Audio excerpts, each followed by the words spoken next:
तो आज दोस्तों डेली फटाफट न्यूज़ में आप सभी का स्वागत है। आप देखने वाले हैं देश जगत की 20 बड़ी खबरें। जी हाँ, सिर्फ डेली फटाफट न्यूज़ पर। तो आइए चलिए देखते हैं दिन भर की और देश जगत की 20 बड़ी खबरें। मध्य प्रदेश के डबरा में कांग्रेस उम्मीदवार सुरेश राजेश के लिए प्रचार करने पहुंचे कमलनाथ ने बीजेपी उम्मीदवार इमरती देवी को आइटम बता डाला। कमलनाथ ने कहा, सुरेश राजेश जी हमारे उम्मीदवार हैं, सरल स्वभाव के, सीधे सीधे हैं, ये तो करेंगे, ये उसके जैसे नहीं है। क्या है उसका नाम? लोग चिल्लाते हैं इमरती देवी, मैं क्या उसका नाम लूं? आप तो उसको मेरे से ज़्यादा पहचानते हैं, आपको तो पहले ही मुझे सावधान कर देना चाहिए था। ये क्या आइटम है, ये क्या आइटम है? हंसते हुए। उत्तर प्रदेश के हाथरस जिले में हाईवे पर पुलिस की सफ़ेद सूमो गाड़ी, पीछे पीछे मीडिया की गाड़ियां। गांव में सिर्फ पुलिस की सूमो, लेकिन उसके पीछे दौड़ते भागते मीडिया कर्मी। अचानक सूमो रुकी, एक युवक फुर्ती से गाड़ी से उतरा।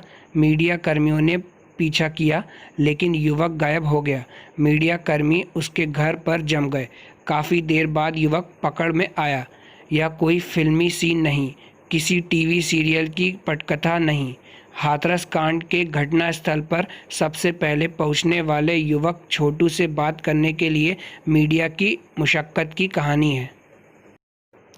यूपी उपचुनाव के नतीजों से पहले ही कांग्रेस ने एक सीट गंवा दी है। वैसे तो उपचुनाव में हारने के लिए कांग्रेस के पास कुछ भी नहीं था, लेकिन पार्टी के किसी प्रत्याशी को इसलिए मैदान छोड़ना पड़े क्योंकि उसका पर्चा खारिज हो जाए, तो ये बड़ी अजीब बात है। फिरोजाबाद जिले की टुंडला सीट से चुनाव लड़ रही कांग्रेस कैंडिडेट का नामांकन ही खारिज कर दिया गया है। कांग्रेस उम्मीदवार स्नेहलता का पर्चा इसलिए खारिज कर दिया क्योंकि उनका शपथ पत्र अधूरा था। खबर ग्वालियर से है। आर्मी में पदस्थ जवान की पत्नी से उसी के रिश्ते में लगने वाले भाई ने शादी का झांसा देकर 2 साल से दुष्कर्म करता रहा।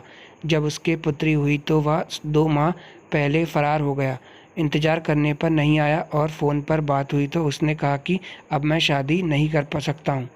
पीड़िता ने इस पूरी मामले की FIR मुरार थाने में कराई है। खबर यूपी के प्रतापगढ़ से है। पट्टी कोतवाली क्षेत्र के दशरथपुर में पट्टी कौड़ौड़ मार्ग पर तेज रफ्तार बोलेरो अनियंत्रित होकर मुर्गी की दुकान रौंदते हुए पानी से भरे तालाब में पलट गई। बोलेरो चालक व मुर्गी की दुकान चलाने वाला सुरक्षित बच गया।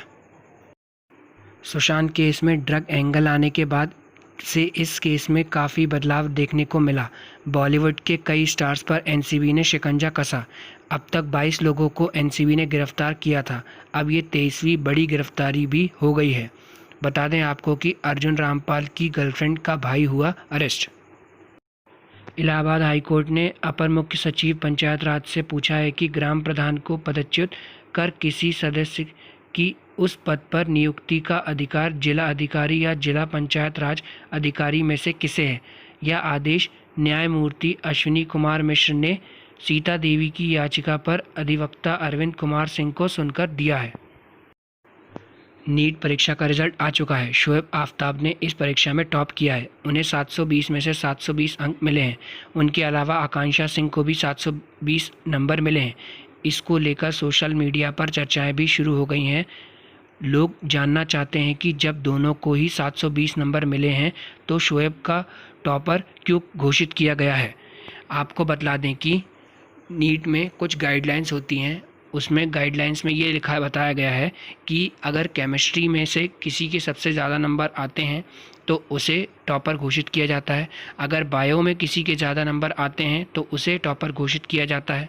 लेकिन यहाँ पर दोनों के अंक सारे सब्जेक्ट्स में बराबर हैं, इसीलिए आखिरी में ये गाइडलाइंस उनके एज फैक्टर पर आकर ख़त्म होती है। आपको बतला दें कि शोएब की एज आकांक्षा से ज़्यादा है, इसलिए शोएब को टॉपर घोषित किया गया। गुजरात के नर्मदा जिले में स्टैच्यू ऑफ यूनिटी को शनिवार को पर्यटकों के लिए फिर से खोल दिया गया है। कोरोना वायरस महामारी के फैलने के बाद इसे बंद कर दिया गया था, लेकिन अब इसे पूरी सुरक्षा उपायों के साथ फिर से खोला गया है।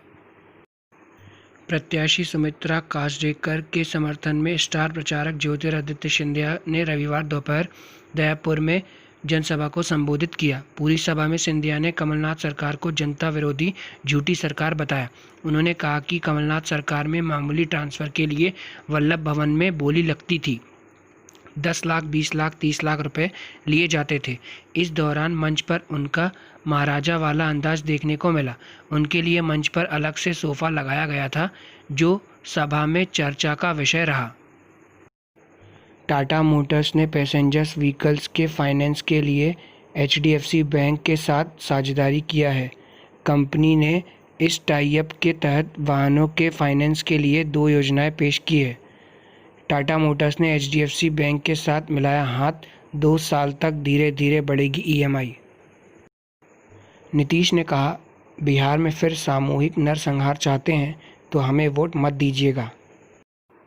टीवी पत्रकार अर्नब गोस्वामी के रिपब्लिक टीवी के रिपोर्टर प्रदीप भंडारी को शनिवार को मुंबई के खार थाने में हिरासत में ले लिया गया। चैनल ने इस पर आरोप लगाया कि भंडारी के पास अग्रिम जमानत होने के बाद भी उन्हें गैर कानूनी तरीके से हिरासत में रखा गया। चैनल की पत्रकार इसी मामले पर कवरेज के लिए उसी पुलिस स्टेशन पर थी जहां भंडारी को रखा गया था। वहां से रिपोर्टिंग कर रही थी और इधर लाइव शो के दौरान अर्नब इस मामले पर गर्म थे।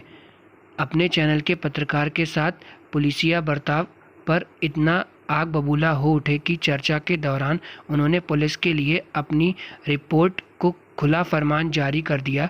कहा, उनसे कहो कि अर्नब गोस्वामी 5 मिनट दे रहा है, प्रदीप भंडारी को 5 मिनट के भीतर रिहा करो। ज्योतिरादित्य सिंधिया को घेरने की पूरी तैयारी कांग्रेस ने वरिष्ठ नेताओं को लगाया। 4 सीट हारे तो गढ़ में हो जाएगा गेम ओवर। इस उपचुनाव में 28 में से सबसे अहम ग्वालियर और गुना जिले की 4 सीटें हैं। बिग बॉस का ट्रेलर आने के समय से और उसके पहले से भी सलमान खान के खिलाफ सोशल मीडिया पर जो माहौल बना, उसका असर अब दिखाई देने लगा है। इस बीच शो के बहिष्कार के हैशटैग भी सोशल मीडिया पर कई बार ट्रेंड कर चुके हैं।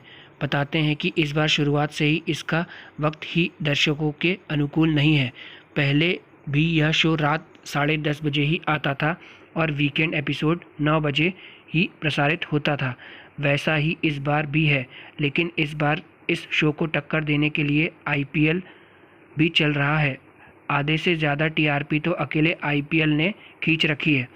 ना तो वह टीवी पर फिल्मों को आगे बढ़ने दे रहा है और ना ही बिग बॉस जैसे शो को अपने हिस्से की TRP लेने दे रहा है। देश भर में चल रहे त्योहारी सीजन के बीच SBI अपने ग्राहकों के लिए खास ऑफर लेकर आया है। इस ऑफर में बैंक ग्राहकों को सस्ते में गोल्ड लोन, कार और पर्सनल लोन ऑफर कर रहा है। इसके अलावा बैंक ने इन सभी लोन पर प्रोसेसिंग फीस 0 कर दी है। उत्तर प्रदेश के मैनपुरी में मास्क न लगाने एक महिला पुलिसकर्मी को भारी पड़ गया। महिला पुलिसकर्मी पूजा यादव वर्दी बिना मास्क के वर्दी में घूम रही थी।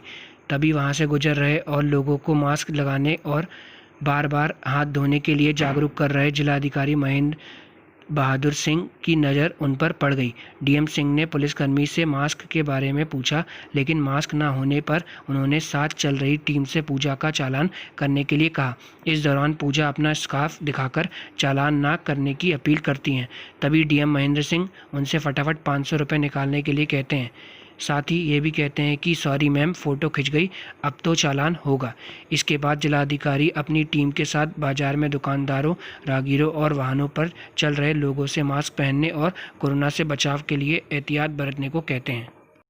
CM योगी के ट्वीट और उनके मिशन शक्ति अभियान पर कांग्रेस नेत्री अर्चना डालमिया ने कथित तौर पर निशाना साधा है। उन्होंने कन्या पूजन की तस्वीर शेयर कर ट्विटर पर लिखा, अरे यार, पूजने से पहले यूपी की बेटियां बलात्कारियों से तो सुरक्षित करो।